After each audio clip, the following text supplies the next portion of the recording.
हरे कृष्णा। आवाज़ आ रही है? और आगे आ जाइए।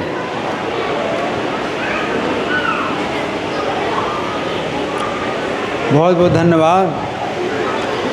तो यहाँ पर भगवान कह रहे हैं कि जिस समय प्रजा की रचना हुई थी, सृष्टि के प्रारंभ में जब भगवान ने प्रजा को बनाया तो यज्ञों के साथ बनाया।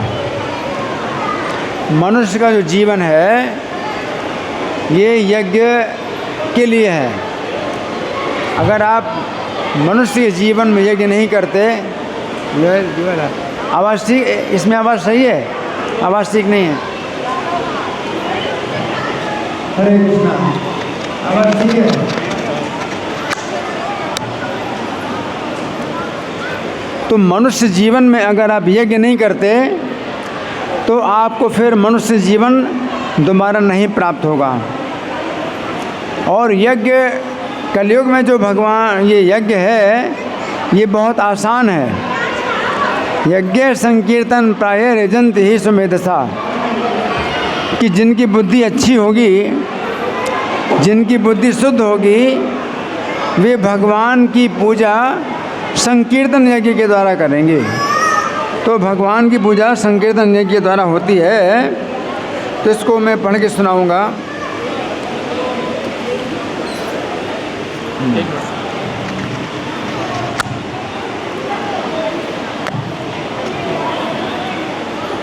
हाँ सुनिए, बड़े ध्यान से सुनिए। अद्वैत आचार्य के घर में, किसके घर में? अद्वैत आचार्य के घर में भगवान चैतन्य द्वारा भक्तों के साथ संकीर्तन यज्ञ का वर्णन करते हुए चैतन्य भागवत में श्रील वृंदावन दास ठाकुर लिखते हैं, श्री प्रभु ने भक्तों को देखकर अपने प्रेम रस में बड़े हर्ष से नाचना प्रारंभ कर दिया।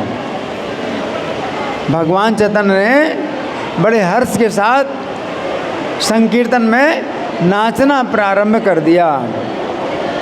तब शीघ्र ही भक्तगण गाने लगे और गौरचंद्र बोलो बोलो कहकर बार बार गरजने लगे। भगवान चैतन्य क्या कहते हैं? बोलो बोलो। भक्त लोग गाते हैं तो भगवान क्या कहते हैं? बोलो बोलो। महाबली नित्यानंद ने उन्हें पकड़कर घूमना शुरू किया। भगवान चैतन्य जब नृत्य करते हैं तो कहाँ गिर जाएं कुछ पता नहीं।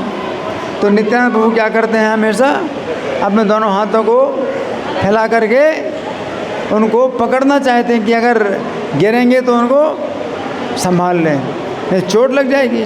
तो नित्यानंद प्रभु उन्हें पकड़कर घूमने लगे।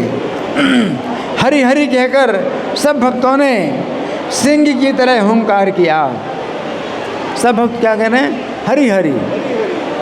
हरि हरि कहकर सब भक्तों ने सिंह की तरह हुंकार किया और सभी को पुनः पुनः और अधिक उन्माद बढ़ने लगा। उन्माद बढ़ने लगा। प्रभु के चरणों की पटक से पृथ्वी डोलती थी। भगवान के चरणों की पटक से पृथ्वी डोलती थी और अद्वैत प्रभु हुंकार करके आनंद में नाचते थे। कौन? अद्वैत प्रभु क्या करते हैं? हुंकार करते हुए आनंद में नाचते थे और जो जिसके चरण देखता उसे धर लेता। जो जिसके चरण देखता उसी को धर लेता। भक्त लोग एक दूसरे के चरण को पकड़ रहे हैं। कुछ क्षणों में श्री महाप्रभु अपने भाव में विष्णु सिंहासन पर जा बैठे। अब महाप्रभु विष्णु भाव में आ गए, ईश्वर भाव में आ गए। अपने विष्णु सिंहासन पर जा बैठे और सब भक्त चारों ओर से हाथ जोड़कर खड़े हो गए। अब चैतन्य महाप्रभु कौन से भाव में है? ईश्वर के भाव में। और विष्णु के सिंहासन पर बैठ गए तो सब भक्त लोग क्या कर रहे हैं? हाथ जोड़ करके खड़े हो गए। तब भगवान चैतन्य अपने तत्व को बताने लगे, अपना तत्व बताने लगे। मैं ही कृष्ण हूँ, मैं ही राम हूँ, मैं ही नारायण हूँ। सब वेद मेरे यश का वर्णन करते हैं। मेरे कितने अवतार हैं इसको वेद भी नहीं जानता। क्या? मेरे कितने अवतार हैं इसको वेद भी नहीं जानता। इस समय मैं कीर्तन प्रचार के लिए आया हूँ। भगवान कहते हैं इस समय मैं कीर्तन प्रचार के लिए आया हूँ। कीर्तन के आरंभ होने से प्रेम भक्ति का आनंद होता है। इसी से कलयुग में मेरा प्रकाश हुआ है। अब पद्म पुराण में वर्णन आता है। किसमें? पद्म पुराण में वर्णन आता है कि कलयुग के प्रभाव से भक्ति देवी अपने पुत्रों ज्ञान और वैराग्य के सहित अत्यंत दुर्बल और क्षीण हो गई। कलयुग का प्रभाव बढ़ गया तो भक्ति देवी के 2 पुत्र हैं, ज्ञान और वैराग्य। तो भक्ति देवी और उनके दोनों पुत्र ज्ञान वैराग्य क्या हो गए? बहुत दुर्बल हो गए। कलयुग के प्रभाव से दुर्बल हो गए। जब वे वृंदावन के स्थान में आई तो वे सुंदर और तरुण हो गई। वृंदावन में आई भक्ति देवी तो क्या हो गई? सुंदर और तरुण हो गई। परंतु ज्ञान वैराग्य फिर भी दुर्बल और मूर्छित पड़े हुए थे। ज्ञान वैराग्य दुर्बल और मूर्छित पड़े हुए थे। आकाशवाणी के कथनानुसार नारद जी ने ज्ञान यज्ञ किया। आकाशवाणी के अनुसार नारद जी ने क्या किया? ज्ञान यज्ञ किया। ज्ञान यज्ञ का मतलब है श्रीमद् भागवत की कथा को सुना। श्रीमद् भागवत की कथा को सुनना क्या होता है? ज्ञान यज्ञ। ज्ञान यज्ञ जिससे ज्ञान वैराग्य को बल प्राप्त हुआ, उनका कष्ट मिटा, भक्ति देवी को भी आनंद प्राप्त हुआ। भक्ति देवी को आनंद प्राप्त हुआ क्योंकि भक्ति देवी दुखी थी। क्या सोच के कि माता जवान है और बच्चे बूढ़े। वृंदावन में भक्ति देवी जवान हो गई, तरुण हो गई, लेकिन वे दुखी हैं। क्यों? मेरे पुत्र जो हैं बूढ़े और मूर्छित पड़े हुए हैं और मैं जवान हूँ। लेकिन जब श्रीमद् भागवत की कथा हुई तो उससे ज्ञान वैराग्य भी क्या हो गए? जवान हो गए। तो भक्ति देवी को आनंद हुआ। इस घटना से पता चलता है कि श्रीमद् भागवत का श्रवण बहुत शक्तिशाली ज्ञान यज्ञ है। अगर आप श्रीमद् भागवत का श्रवण करते हैं, या जैसे अभी गीता का श्रवण आप कर रहे हैं, तो गीता का भागवत का श्रवण करना सबसे शक्तिशाली ज्ञान यज्ञ है, जिसके द्वारा ज्ञान, वैराग्य और भक्ति तीनों प्रसन्न और पुष्ट होते हैं। इसके द्वारा तीनों प्रसन्न होते हैं। कौन तीनों? ज्ञान, वैराग्य और भक्ति तीनों प्रसन्न होते हैं। इसीलिए श्रील प्रभुपाद ने गीता और भागवत के श्लोकों पर भक्ति वेदांत तात्पर्य दिए। ज्ञान यज्ञ के लिए ही प्रभुपाद ने क्या किया? गीता के श्लोकों पर तात्पर्य दिए और भागवत के श्लोकों पर तात्पर्य दिए। इससे क्या होगा? ज्ञान यज्ञ होगा। सवेरे भागवतम का क्लास होगा तो प्रभुपाद के तात्पर्यों के ऊपर क्लास होगा, और शाम को गीता क्लास होगा तो प्रभुपाद के तात्पर्य के ऊपर क्लास होगा। तो ज्ञान यज्ञ बहुत शक्तिशाली यज्ञ है, जिसे तीनों प्रसन्न होते हैं। तीन कौन? ज्ञान, वैराग्य और भक्ति तीनों प्रसन्न होते हैं। तो प्रभुपाद ने गीता और भागवत के श्लोकों पर भक्ति वेदांत तात्पर्य दिए हैं, और प्रातः और सायं क्रमशः श्रीमद् भागवत और गीता की कक्षा के कार्यक्रम की स्थापना की। प्रभुपाद ने स्थापित किया कार्य। शाम को गीता का प्रवचन और सवेरे भागवत का प्रवचन। इस प्रकार जो भक्तगण प्रातः और सायं भागवत तथा गीता की कक्षा का लाभ उठाते हैं, वे ज्ञान यज्ञ के द्वारा ज्ञान, वैराग्य और भक्ति तीनों को पुष्ट करते हैं। श्रीमद् भागवत के 9वें स्कंद में बताया गया है कि अम्बरीश महाराज श्री कृष्ण के परम भक्त थे। अम्बरीश महाराज श्री कृष्ण के परम भक्त थे। जिस समय वे यज्ञों का अनुष्ठान करते थे, उस समय उनका संग करने के लिए देवतागण स्वर्ग छोड़कर उनके यज्ञ में बैठते थे। अम्बरीश महाराज यज्ञ करते थे तो देवता लोग स्वर्ग से आकर के उनके पास बैठते थे। इस घटना से पता चलता है कि जो लोग श्री कृष्ण के अनन्य भक्त हैं, उनके लिए वैदिक यज्ञों को करने की कोई आवश्यकता नहीं है, क्योंकि वे सदा श्री कृष्ण के गुणगान में व्यस्त रहते हैं।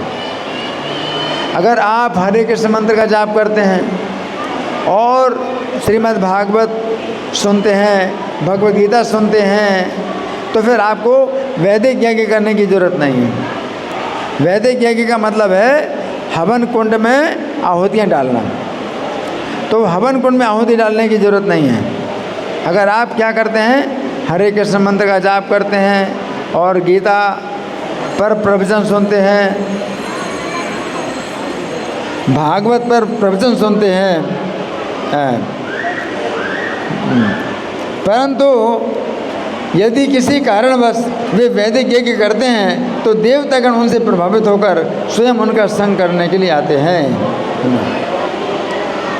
तो यहाँ पर भगवान बता रहे हैं, क्या बता रहे हैं कि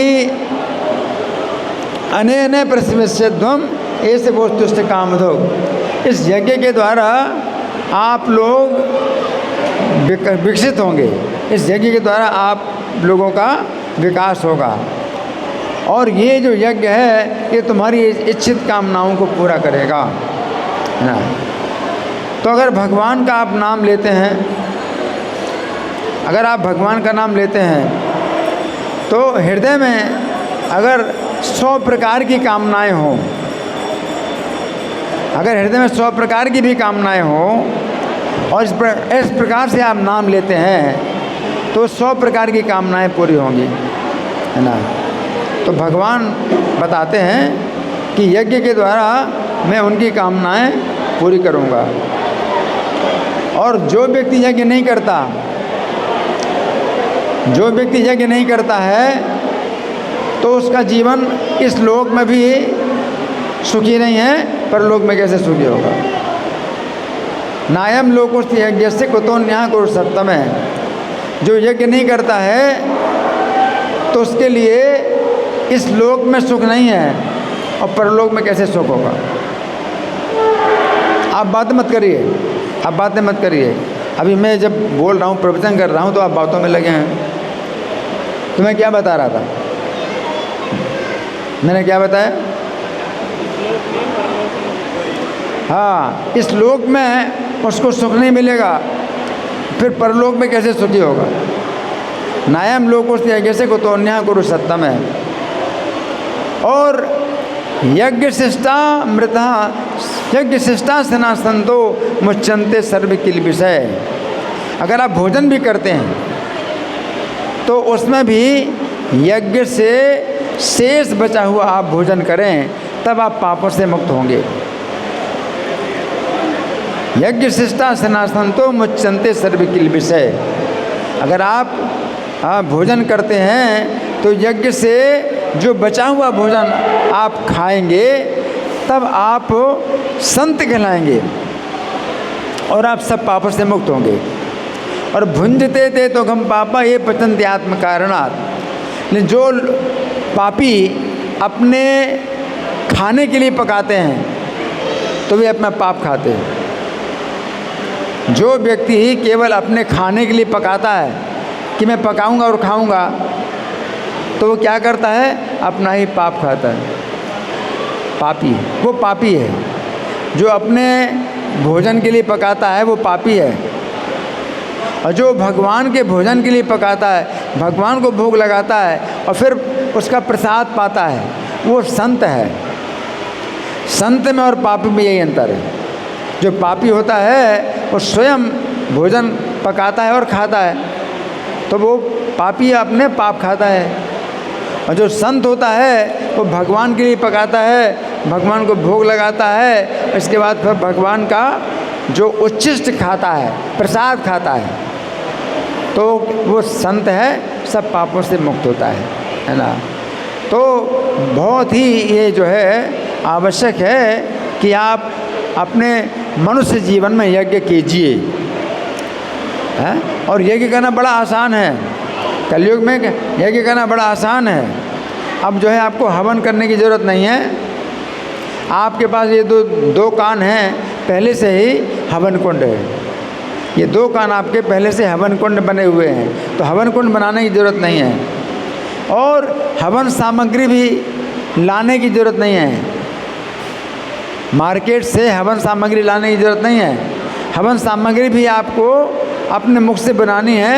मुंह से शब्द निकलता है, हरे कृष्णा कृष्णा कृष्णा हरे हरे, हरे राम राम राम हरे। ये शब्द 16 नाम ही हवन सामग्री है। और इसको आप आहुति डालेंगे कानों में, यानी कानों से सुनिए। अगर आप कानों से सुनते हैं इन 16 नाम को, तो आपका जो है ये सबसे बड़ा यज्ञ होता है, यज्ञ नाम जब यज्ञ उसमें। तो कलयुग में इतना सरल है यज्ञ। आप कहीं बैठ करके आप हरे कृष्णा कानों से सुनते हैं, तो आपका यज्ञ हो रहा है। आप किसी समय कर सकते हैं, हर समय कर सकते हैं। आप सोते सोते कर सकते हैं, सोते जागते, चलते फिरते, खाते पीते आप हरे कृष्णा बोल सकते हैं। इतना सरल यज्ञ है।